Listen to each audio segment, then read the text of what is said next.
Hello Scorpions, कैसे हो आप लोग। स्कॉर्पियंस, वृश्चिक राशि, फाइनली आप लोग के ऊपर जो 2.5 ईयर से 2.5 साल से जो शनिदेव का ढैया चल रहा था, आपके 4th हाउस में शनिदेव गोचर कर रहे थे, अब फाइनली वो अपनी जगह बदलने जा रहे हैं एंड मीन राशि में गोचर करने लगेंगे 29 मार्च के बाद में। सो अभी तक जो भी आपके काम में डिले हो रहे थे, आपके घर परिवार में बहुत इश्यूज़ हो रहे थे, फाइट्स चल रहे थे, दिक्कतें आ रही थी एंड ना चाहते हुए भी बहुत सारे आपने डिलेज जो एक्सपीरियंस किए हैं अपने जीवन के हर क्षेत्र में एंड बहुत स्लो टाइम पीरियड में भी आपने देखा होगा। तो ये जो फेज़ था फाइनली आप लोग के लिए ख़त्म होने वाला है ना। अब आप लोग के लिए राहत आती हुई दिख रही है बिकॉज शनिदेव का ये गोचर अब आपके मीन राशि में चला जाएगा, जो कि आपके 5th हाउस में प्लेसमेंट बनती है।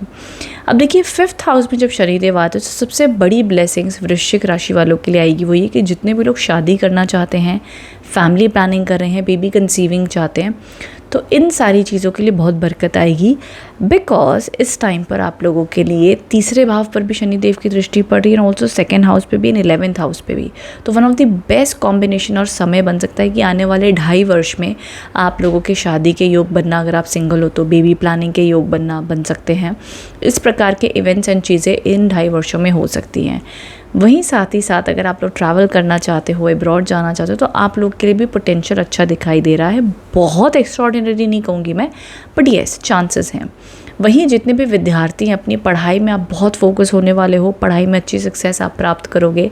आपके 5th भाव में आकर बैठ गए हैं शनिदेव, तो सारे स्टूडेंट्स जितने भी लोग पढ़ाई कर रहे हो या कुछ हायर स्टडीज़ करना चाहते हो, लाइफ में कुछ बड़े सपने देख रहे हो, अभी तक लग रहा था हमारा गोल नहीं सेट हो रहा है, हम लेज़ी फील कर रहे हैं, हमसे काम नहीं हो पाएगा, सब चीज़ें बन जाएंगी आप लोग के लिए। उन चीज़ों में भी आप बरकत एंड ग्रोथ देखोगे। देखिए वहीं साथ ही साथ शनिदेव की सबसे परम दृष्टि जो पड़ रही है 7th हाउस, 7वीं दृष्टि जो पड़ रही है वो 11th हाउस पे है।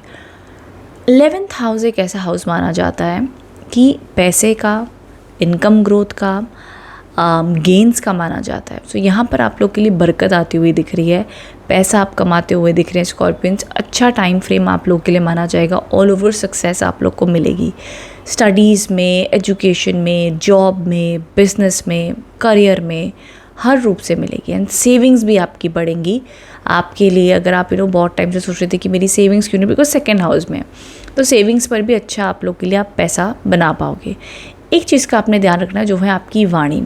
आप शायद बोलने में थोड़े चिड़चिड़े हो सकते हो, इरिटेट हो सकते हो, बट ये चीज़ों के ऊपर भी आपका कंट्रोल ऑटोमेटिकली समय रहते आ जाएगा बिकॉज 5th हाउस बुद्धि का माना जाता है।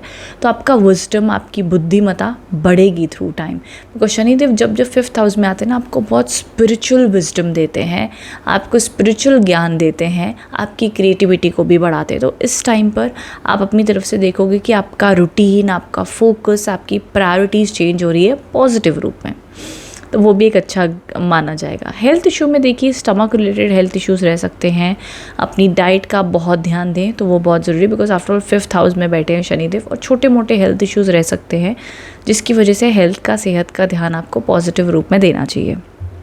बट फाइनली आपका शनिदेव का जो ढैया था वो ख़त्म हुआ है। कोई भी प्रकार की इन 2.5 वर्षों में आपके ऊपर कोई साढ़े सती नहीं दिख रही है, कोई आप लोग के ऊपर ढैया नहीं दिखाई दे रहा है, कोई ब्लॉकेजेस नहीं दिखाई दे रहे। सो एक अच्छी चीज़ है।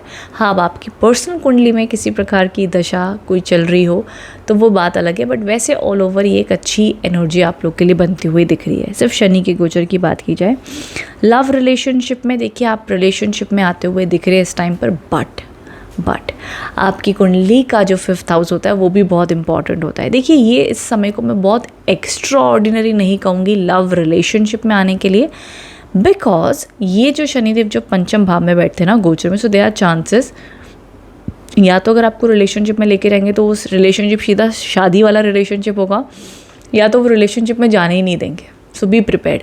तो अगर आप रिलेशनशिप में हो, रिलेशनशिप चल रहा है, तो बड़ी क्लैरिटी आपको इन 2.5 साल में आ जाएगी कि भैया मुझे इस पर्सन के साथ में रहना है कि नहीं रहना है। टाइम पास नहीं कर पाओगे।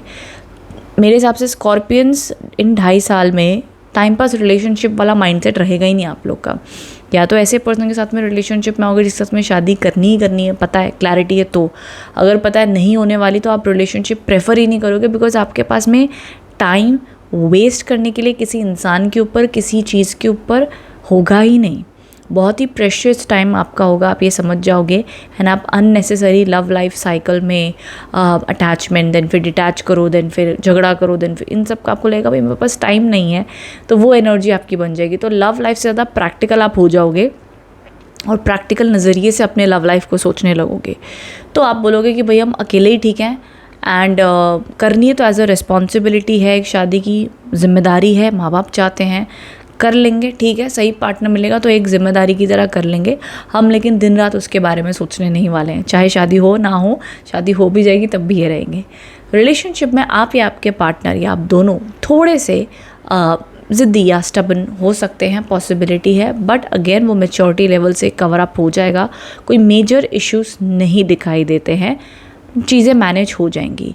तो ऑल ओवर स्कॉर्पियन राशि वालों के लिए जो ढैया का ट्रांजिट हो रहा है, इस टाइम पर आप लोग के लिए प्रमोशन के योग भी बनेंगे, सक्सेस भी आएगी, बिकॉज 11th हाउस एक्टिवेट हो रहा है, तो इनकम बढ़ने के योग बनेंगे।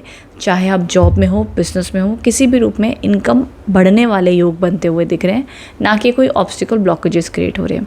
सो ऑल ओवर ये ट्रांजिट आप लोग के लिए बरकत लाता हुआ ही दिख रहा है।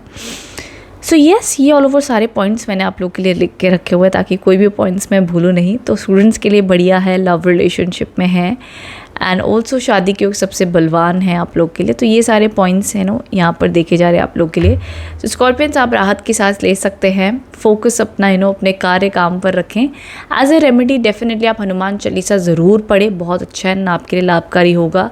अपनी तरफ से जितनी हो सके अपनी डाइट को प्योर ऑर्गेनिक रखो, हेल्दी रखो तो ज़्यादा अच्छा माना जाएगा, बिकॉज स्टमक का आपको ध्यान देना चाहिए, ये एडवाइस है। Rest everything is good. बाकी आप हनुमान चालीसा अगर नहीं करना चाहते हो तो जो भी भगवान प्रभु को आप मानते हैं, जिनसे भी आप शक्ति कनेक्ट करते हैं, आप उनकी ज़रूर आप अपने ही भक्ति रूप में आराधना कीजिए, बरकत ज्ञान आपके ऊपर बना रहेगा। ठीक है, सो ये ऑल ओवर मैसेजेस आप लोग के लिए आए हैं। सो आई होप इससे आप कनेक्ट एंड रेजोनेट हो पाए हो। चैनल को सब्सक्राइब ज़रूर कर लीजिएगा इसी प्रकार के स्पिरिचुअल अपडेट्स के लिए, एंड ऑल्सो अपने फ्रेंड्स एंड फैमिली के साथ भी शेयर कर लीजिएगा। जिनकी भी वृश्चिक राशि है या उनकी कोई और राशि है तो आप वो वीडियो भी उन्हें फॉरवर्ड कर सकते हो। एंड रेस्ट कमेंट बॉक्स में ज़रूर लिखिएगा रीडिंग कैसी लगी है। Thank you so much.